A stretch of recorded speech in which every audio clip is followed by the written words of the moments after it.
Shooting করতে গিয়ে দুর্ঘটনার কবলে পড়েছেন বলিউড অভিনেতা ইমরান হাশমি।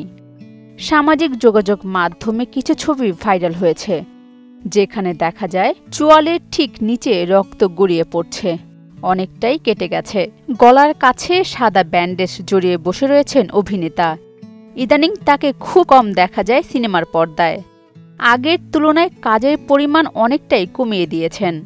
ভারতীয় গণমাধ্যমের এক প্রতিবেদনে বলা হয়েছে, ঘোড়চড়ি 2 সিনেমার শুটিং চলছিল হায়দ্রাবাদে।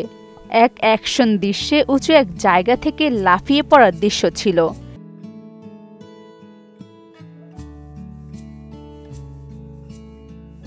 সেটি করতে গিয়ে আহত হন ইমরান।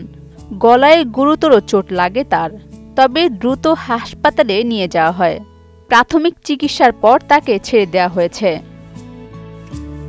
মাঝে বেশ কয়েক বছর কাজ করেননি এই অভিনেতা, কারণ তার ছেলে খুব অসুস্থ ছিল, ক্যান্সার ধরা পড়েছিল। ছেলের জন্যই কাজ বন্ধ রেখেছিলেন। শোনা যায় নায়ককে এককালে ইন্ডাস্ট্রিতে কোণঠাসা করা হয়েছিল। প্রথম থেকেই দর্শকের রোষের শিকার হতে হয়েছিল তাকে।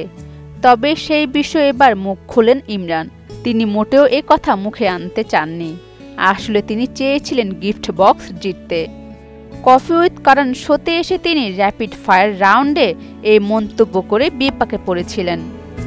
অরিন সুলতানা, মোহনা ডিজিটাল।